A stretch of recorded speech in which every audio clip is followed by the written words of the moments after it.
Hi friends, నేను ఒక మిర్చి రైతుని.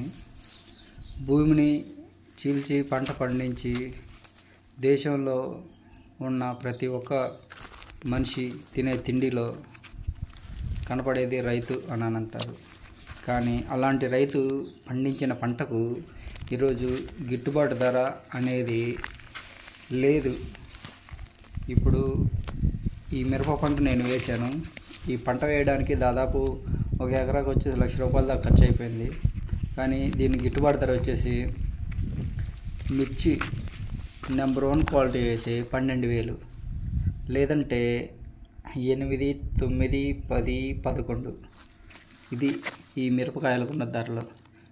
పంట పండటానికి బాగానే పడింది, కానీ తాలు శాతం అధికంగా వచ్చింది. ఆల్రెడీ ఒకసారి వర్షం పడితే వర్షం టైంలో కోపించాను, అయినా కానీ ఆ తాలు శాతం అనేది తగ్గకపోగా అది ఇంకా పెరిగిపోతుంది. ఇప్పుడు మిరపకాయ కూలీ రేటు చూద్దాం. ₹460. ఒక క్వింటా మిరపకాయ కోయడానికి రైతుకి అయ్యే ఖర్చు 7 నుంచి 8,000 దాకా ఉంది. అప్పుడు మిర్చి రైతు కోసిన కూలీలకి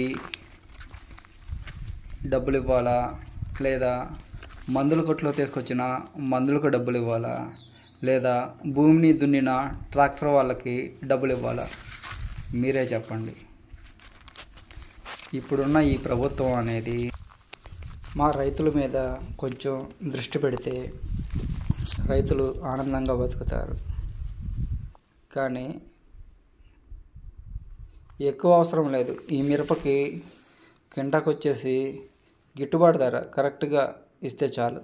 అంతకన్నా ఎక్కువ అవసరం లేదు. అంతకుమించి మేమేమి కోరుకోము.